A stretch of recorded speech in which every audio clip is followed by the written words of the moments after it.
Access open केलंय. पहिल्यांदा हे डॉट ऍक्सेस डीबी एक्सटेन्शन असतं. इथून या फोल्डरवर क्लिक करायचं. आता मी 2010 यूज करतो त्यामुळे असं या लेआउट मध्ये दिसतंय. तिकडे वेगळं दिसेल, 7 मध्ये 3 मध्ये वेगळं दिसतं. पण आपल्याला एक्सटेन्शन आपल्याला इथून हे पाहिजे .mdb. म्हणजे इथून सेव्ह एज टाईप करताना मायक्रोसॉफ्ट ऍक्सेस डीबी करून 3 फॉर्मॅट सिलेक्ट करायचं. .mdb नाव द्यायचंय. नाव देताना suppose st nrc try. Location मध्ये बाय डिफॉल्ट डॉक्युमेंट्स मध्ये सेव्ह होतं, तिथं हवं असेल तर. आणि इथं देताना एक्सटेन्शन द्यायचं नाही. जेव्हा ओके म्हणतो त्यावेळेस ऑटोमॅटिकली ते एक्सटेन्शन येतं. क्रिएट डेटाबेस क्रिएट झालाय. आता या टेबलमध्ये डेटाबेसमध्ये मल्टिपल टेबल्स, तिथून टेबल क्रिएट करतोय. डिझाईन व्ह्यूला जायचं आहे. डिझाईन व्ह्यू नंतर टेबलचं नाव विचारलंय. सपोज स्टुडंट हे नाव दिलंय टेबलचा. स्टुडंट मध्ये आता डिझाईन मोड मध्ये स्टुडंटचा रोल नंबर घ्यायचा आहे. याच्यामध्ये स्पेसेस नसतात, पोरांना देऊन द्यायचे नाही. स्पेस आली की रॉंग येतात. नंबर त्यानंतर स्टुडंटचं नेम, टेक्स्ट, स्टुडंटचा क्लास, टेक्स्ट. ठीक आहे. 3 फील्ड्स मी स्टुडंटच्या घेतल्या. मला दुसरा टेबल ऍड करायचा असेल तर क्रिएट टेबल. दुसरा टेबल आलाय टेबल 1 म्हणून. परत त्याच्यावरती राईट क्लिक करतो. डिझाईन व्ह्यूला चाललोय. त्याने विचारलंय, मी टीचर क्रिएट केलाय. टीचर मध्ये परत टीचर आयडी ही प्रायमरी की आहे. त्याला मला नंबर सेट करायचा आहे. नंबर, त्यानंतर teacher name, text, teacher address किंवा टीचर मोबाईल, ते मी टेक्स्टच घेणार. मोबाईल नंबर टेक्स्टच घ्यायचे, कारण 10 डिजिट नंबर मध्ये फुट होत नाही. जास्तीत जास्त इंटिजर मध्ये 65,000 कॅरेक्टर नंबर येतो. त्यामध्ये फोन पण आहे ना. फोन पण आहे त्यामध्ये. टेक्स्ट जसं एक फील्ड आहे ना, मोबाईल नंबर साठी काहीतरी आहे. फोन तर काहीतरी आहे. करन्सी आहे. 2 टेबल्स आपण क्रिएट केले. आता मला डेटा इन्सर्ट करायचा आहे. त्यासाठी मी डिझायनिंग करून घेतो. ऍक्सेस डेटाबेसचे कनेक्ट मला ह्याच्यामध्ये करायची आहे. पोरांना ज्यावेळी शिकवायचं क्लोज ओपन आहे का? आता सुरुवातीला मी डिझायनिंग करून घेतो. लेबल घेतले आहे. आता मला 3 लेबल्स हवे. तर ते 3 लेबल जसं फॉर्मॅटिंग करायचंय, तिन्ही लेबल्सला मला सारखंच फॉर्मॅटिंग करायचंय. त्यामुळे एकाला तसंच करून घ्यायचं जे करायचं सगळ्यांना, आणि तो मग कॉपी पेस्ट करायचा. आणि त्याची फॉर्मच्या अगोदर बॅकस्पेस बदलतो.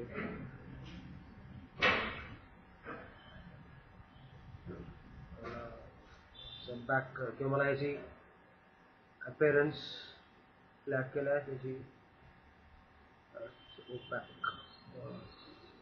Border style, back style transparent केलाय.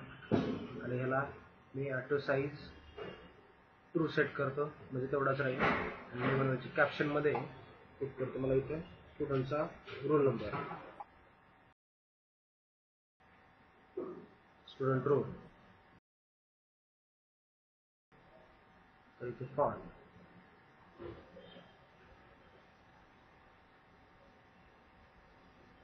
होल्ड केलाय, सेट झालाय. ऑटो साईज आहे त्यामुळे तुम्हाला बरोबर दिसणार आहे. आता हे मला सगळं जर एका फ्रेमवर घ्यायचं असेल तर अगोदरच फ्रेम घ्यायची, कळलं. नंतर फ्रेम घेतला तर मग टेक्स्ट बॉक्स वगैरे फ्रेमवर येत नाही, ते बॅकलाच जातात. फ्रेम घ्यायची असेल तर अगोदर फ्रेम घ्यायचं आणि फ्रेमवर कंट्रोल पुट करायचं. स्टुडंट रोल घेतलाय. आता त्याच्या तोच मी कॉपी करतोय, पेस्ट म्हणतो, कंट्रोल व्ही. इथे विचारतं do you want to create control array. No म्हणायचं. कंट्रोल ॲरे क्रिएट करायचा नाहीये. इथून मी फक्त ड्रॅग आणि ड्रॉप करतो. परत कंट्रोल सी, कंट्रोल व्ही केलाय. परत नो म्हणतो, ड्रॅग केलाय, ड्रॉप. या ॲरोनी पण कंट्रोल शिफ्टनी मूव्ह होतात कंट्रोल्स. ठीक आहे, कंट्रोल शिफ्टनी मूव्ह झाले. 3च कंट्रोल. मला नंतर टेक्स्ट बॉक्स हवेत, ते 3 टेक्स्ट बॉक्स इथे घेतो.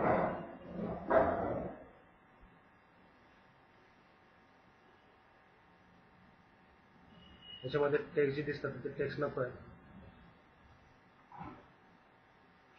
काढून टाकले. हाच टेक्स्ट बॉक्स कॉपी बनतोय, पेस्ट बनतोय. आणि पोरांना एवढे शक्यतो छोटे छोटे सांगायचे घ्यायला, लय धबाडे धबाडे डिझायनिंग त्यांना नाजूक करायला सांगायचं, एकदम मोठं नको. कंट्रोल मॅक्स 2 लाईन म्हणजे दिसायला बरं दिसलं पाहिजे, एकदम असा धबाडाचा धबाडा दिसतोय असं नको. ठीक आहे. इथं आता कोड विंडो जर आली, तुला तिकडे जायचं असेल तर इथे टॉगल असतात, view object, view code, view object, view code असं असतं. किंवा इथून मला जर कोड विंडो जायचं ते F7 हे शॉर्टकट आहे, F7 किंवा शिफ्ट F7 ने तुम्ही ऑब्जेक्ट वर करता. जाऊ द्या म्हटलं माऊसनीचं माहित असेल तर वाईट आहे का? अहो एवढं लक्षात राहणार रेकॉर्ड होतं. हा.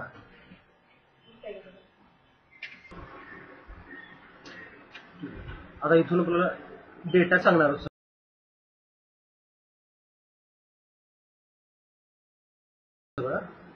मुलांना सांगायचीच नाही खरं आम्हाला. हा, कोडिंग सांगणार आहोत. मी काय केलं, राईट क्लिक केलं इथे, components, right click, components.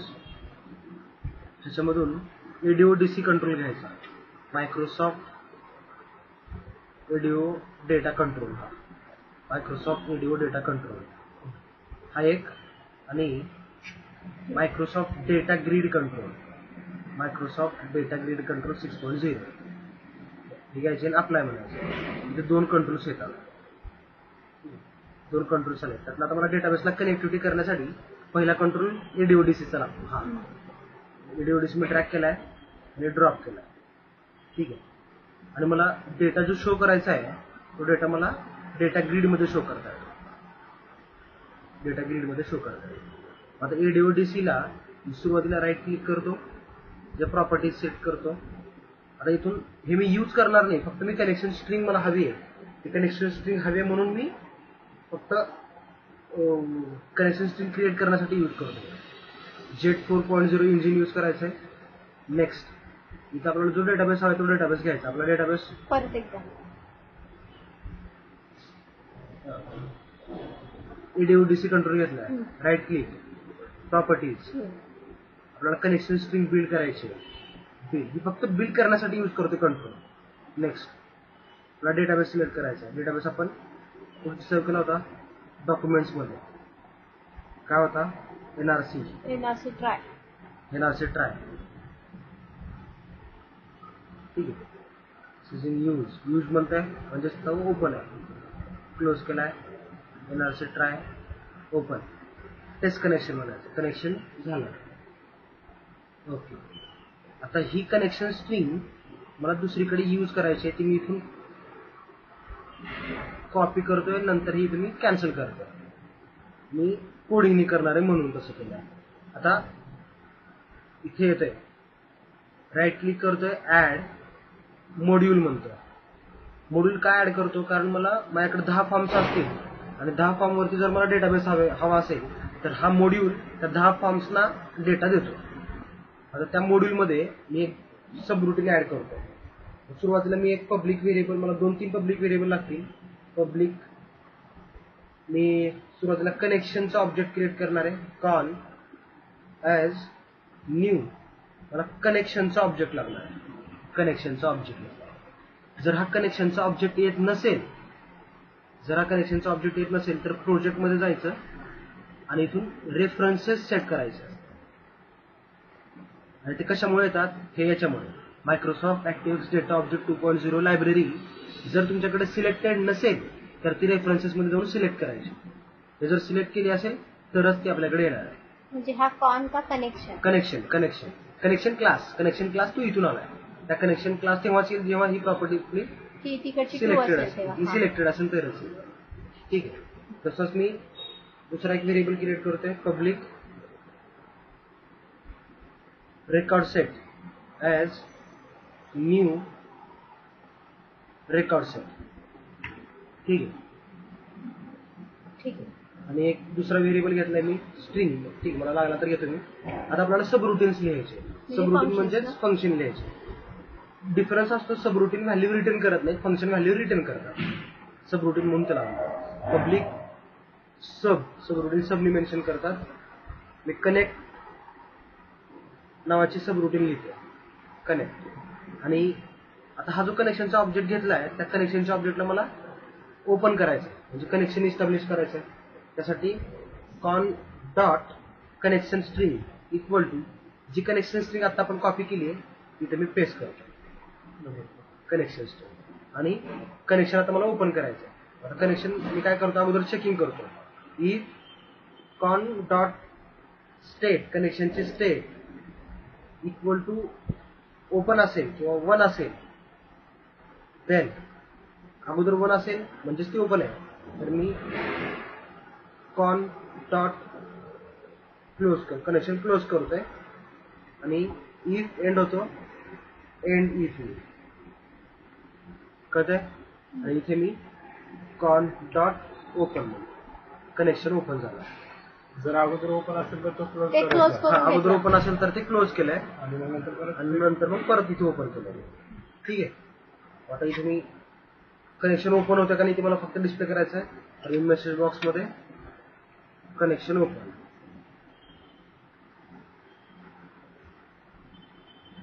Message फक्त पुट केला. आता हे काय सब रुटीन आहे, म्हणजे फंक्शन आहे. फंक्शनला जोपर्यंत आपण कॉल देत नाही तोपर्यंत एक्झिक्यूट होत नाही, बरोबर. त्यास मी काय करतो, ज्यावेळेस हा फॉर्म ओपन होईल माझा, लोड होईल. हा लोड होईल हम्म.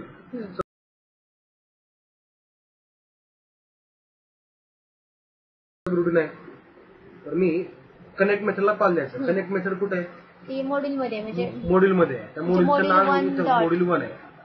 मॉड्यूल one 1 नाव. Dot connect. Module 1 dot connect. जेवढे पब्लिक व्हेरिएबल्स आहेत त्याच्यामध्ये सगळे लिस्ट होतात. आपण सब रुटीनला कॉल देतो. सब रुटीनचं साइन काय असं कनेक्टला कॉल दिला. आलं. आता मी इथं जर रन म्हणलं तर कनेक्शन ओपन म्हणतो. म्हणजेच काय, आपला हा फॉर्म लोड झालाय त्याच वेळेस त्यांनी कनेक्शन इस्टॅब्लिश केलंय. म्हणजे कनेक्शन जी पहिली स्टेप झाली पोरांची प्रोजेक्टची. कनेक्शन डेटाबेस बरोबर झालंय. पुढे आपण करून द्यायचं का एकाला करून दाखवायचं आणि तसं बाकीच्यांना करायला लावायचं बघू. सगळ्यांना येतं, पण कुठेतरी कनेक्शन स्ट्रिंग चुकलेली असते, कुठेतरी त्यांना कॉलच देता आलेला नाही, किंवा मॉड्यूलच्या ठिकाणी MODULE1 राहिलेला असतो. कनेक्शनला त्यांनी काहीतरी पॅरामीटर पास केलेले असतात. गरज नाही, कनेक्शनला तुम्ही असं जरी केलात तरी चालतं, पण असं जर केला तर कॉल होतो. तुम्हाला हे कुठेतरी असाइन करावा. नको नको आपलं साधं. कनेक्शन झालंय. आता पुढे जो डेटा आहे फॉर्म लोड झाल्यानंतर तो डेटा मला ह्याच्यामध्ये शो करायचा. कशामध्ये, या डेटा ग्रीडमध्ये. डेटा ग्रीडचं नाव. आणि जनरली पोरांना सगळ्यांना सगळ्या कंट्रोलची नावं एक काहीतरी फॉर्मॅटमध्ये ठेवायला सांगितलं. आता टेक्स्ट बॉक्स आहे, टेक्स्ट 2 टेक्स्ट 3 असं आता नाही काय पाहिजे. असतं, टेक्स्ट 1 टेक्स्ट 2 टेक्स्ट 3. आता टेक्स्ट बॉक्स 1 मध्ये मला रोल नंबर घ्यायचा, टेक्स्ट बॉक्स 2 मध्ये मला नेम घ्यायचा, थर्ड मध्ये क्लास घ्यायचा आहे. तर हे माझ्याकडे जर 10 टेक्स्ट बॉक्स तर ठेवणार कुठं कसं लक्षात. त्यासाठी नेम देताना प्रॉपर त्याला नेम असाइन करायचं. टेक्स्ट बॉक्स असेल तर TXT कशासाठी आहे, तर रोल नंबरसाठी, म्हणून रोल. आता माझा हा नेम सिलेक्टेड आहे, इथे मी कंट्रोल सिलेक्ट करतो, तर मला परत जाऊन नेम सिलेक्ट करायची गरज नाही. मी डायरेक्टली बॅक प्रेस करतो, TXT नेम, परत इथे सिलेक्ट करतोय TXT क्लास. कळलं, तिन्ही कंट्रोल्स. Capture continue. आता हे कॅप्शन, लेबलची कॅप्शन, स्टुडंटचा रोल नंबर होता, स्टुडंटचा नेम आणि क्लास. आता मला फॉर्म लोड झाल्यानंतर या डेटा ग्रीड मध्ये सगळा डेटा शो करायचा. प्रत्येकाला नेहमीच असतं का, गरजेच नाही, पण लागेल ज्या ठिकाणी लागेल त्या ठिकाणी. फॉर्म लोड झाल्यानंतर मला त्या डेटा ग्रीड व्ह्यू मध्ये काय पाहिजे, सगळं डिस्प्ले झालं पाहिजे जेवढे काही कंटेंट असेल आधी ते. मग आता आपल्याकडं मॉड्यूल आहे. मग आता मॉड्यूल मध्ये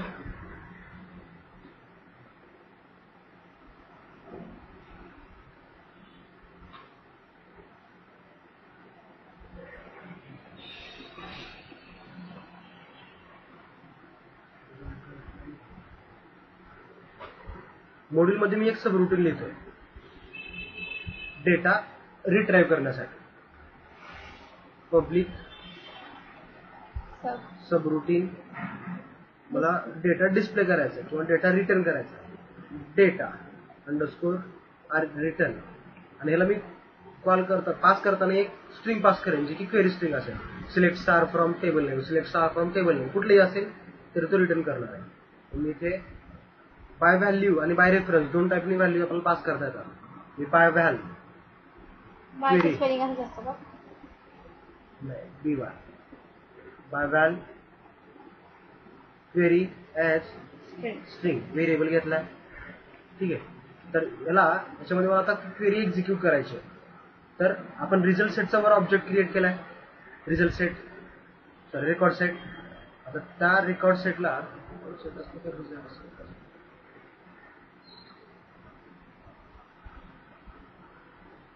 public R as record set result सेटच्या मध्ये असतो. ठीक आहे. मला इथं रिझल्ट सेट डॉट ओपन करायचं आहे, क्वेरी फायर करायची म्हणून ओपन करायचं आहे. सोर्स म्हणजे आलेली क्वेरी, क्यू ऍक्टिव्ह कनेक्शन, जे कनेक्शन आता आपण ओपन केले ते कनेक्शन, कॉमा ओपन डायनॅमिक म्हणजे आता डेटाबेसमध्ये तुम्हाला ऑपरेशन कसे हवे आहेत. तुमचा जो रिझल्ट सेट रिटर्न झाला त्याच्यामध्ये तुम्हाला फॉरवर्ड मुव्हिंग पाहिजे, बॅकवर्ड मुव्हिंग पाहिजे, तर त्यासाठी असतं. हे लक्षात ठेवा की ओपन डायनॅमिक लॉक पेसिमिस्टिक किंवा ऑप्टिमिस्टिक करायचं. लॉक पेसिमिस्टिक त्याचं मी सांगतो काय. डेटा फॉरवर्ड डिरेक्शन मध्ये माझ्याकडे 10 रेकॉर्ड आहे, मी नेक्स्ट म्हणलंय, मी 2 नंबर रेकॉर्ड आलाय. जर ओपन डायनॅमिक मी सेट केलेलं नसेल किंवा लॉक पेसिमिस्टिक सेट केलेलं नसेल तर मला दुसऱ्यावरून परत पहिल्याला येता येते. म्हणजे दोन्ही फॉरवर्ड ओनली डिरेक्शन मध्ये, दोन्ही डिरेक्शन मध्ये मला मूव्ह करायचं म्हणून डायनॅमिक करणार. डायनॅमिक आणि लॉक पेसिमिस्टिक.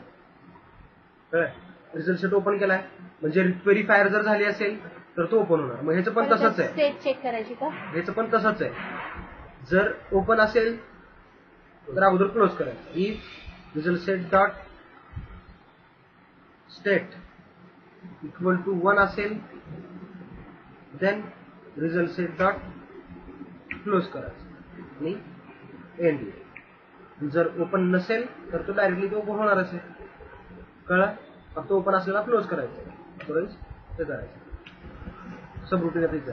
आता ह्याचा रिझल्ट जो आहे तो इथं फायर झालाय आणि हा RS पब्लिक ठेवलाय आपण, बरोबर. त्याचा काय हे चालत नाही का स्कूल? हा जो आहे आता हा पब्लिक ठेवलाय म्हणजे हा मला कुठे युज करता येईल, मी तो इथे युज करणार आहे. फॉर्म लोड वरती मी काय क्वेरी पास करणार आहे. मी मॉड्यूल मधल्या मॉड्यूल 1 डॉट डेटा रिटर्नला क्वेरी पास करतो. ती क्वेरी आहे select star from student. Student table मधून सगळे मला डिटेल्स हवे तुम्ही पास करा. टेबलचं नाव स्टुडंट, टेबलचं नाव स्टुडंट होतं म्हणून स्टुडंट आहे. Select star from student. आणि आता आलेला रिझल्ट मला तो रिझल्ट शो करायचा आहे डेटा ग्रीड व्ह्यू मध्ये. तर डेटा आता मी डेटा लिहिलाय grid view data grid 1 dot त्याचं नाव आहे डेटा ग्रीड 1 याचं नाव आहे. डेटा ग्रीड 1 याचं नाव आहे. नेम मध्ये ह्याला काय म्हणायचं एडीडीसी. ह्याला नेम आहे एडीओडीसी 1. हे नेम्स म्हणजे व्हेरिएबल नेम्स असतात. तू झोपू नको. तू झोप येते आणि मी आपल्या विचारपून म्हणून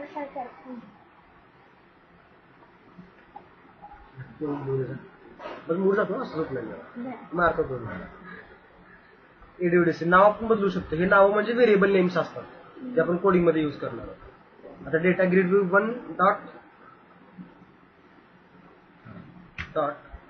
मला त्याला डेटा सोर्स द्यायचा आहे. डेटा सोर्स इक्वल टू काय द्यायचं आहे रिझल्ट सेट. डेटा सोर्स काय असतो? डेटा सोर्स म्हणजे मला त्याच्यामध्ये डेटा, ह्याच्यामध्ये डेटासाठी सोर्स कुठून डेटा येणार ते सोर्स ना. तो डेटा सोर्स मी कुठला दिलाय रिझल्ट सेट. नाहीतर data member not define data source data grid 1. आता मला इथं बघावं लागेल.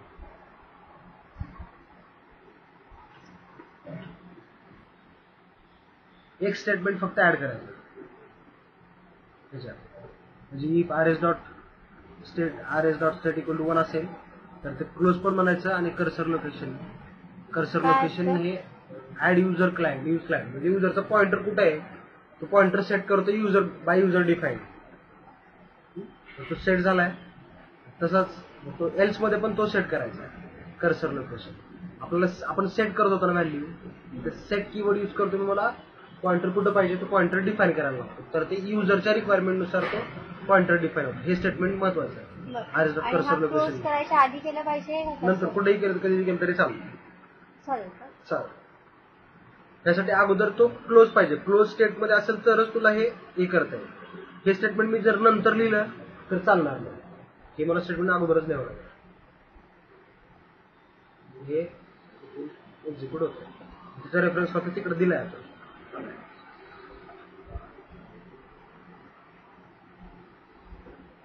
आणि data grid v1 dot data source.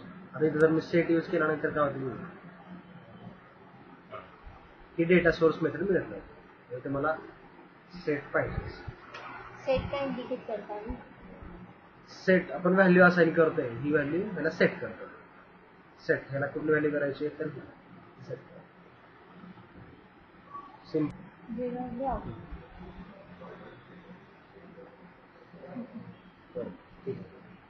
एक सब रुटीन लिहितोय मी. प्रायव्हेट सब रुटीन लोड डेटा नावाचे सब रुटीन लिहितोय.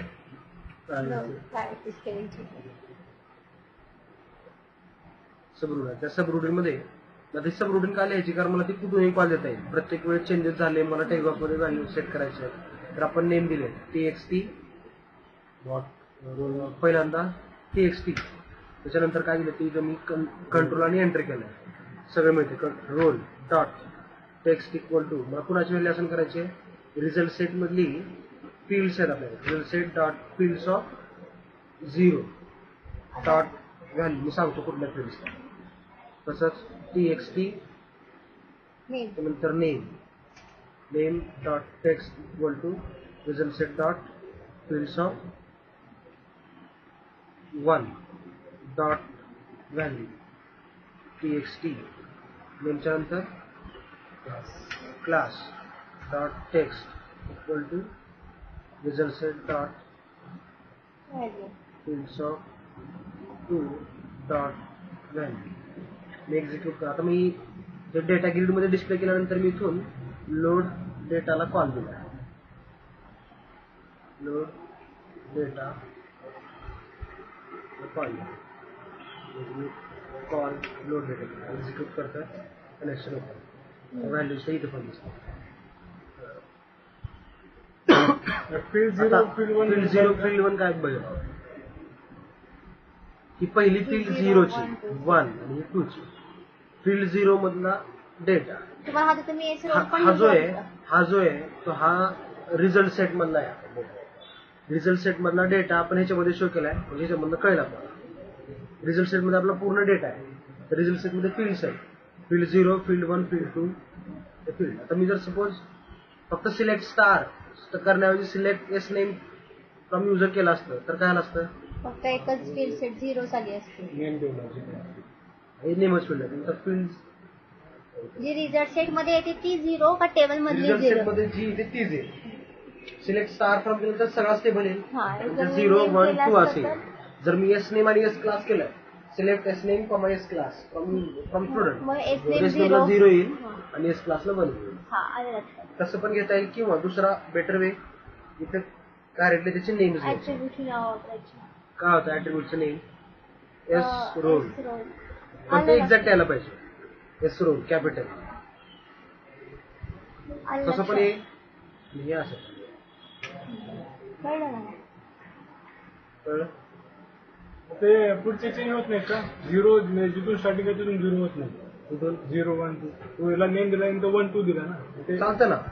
तू नेमनी पण रेफर करू शकतोस किंवा या हेडिंगनी पण रेफर करू शकतोस. आता ह्याला चेंज नाही होत. कळलं.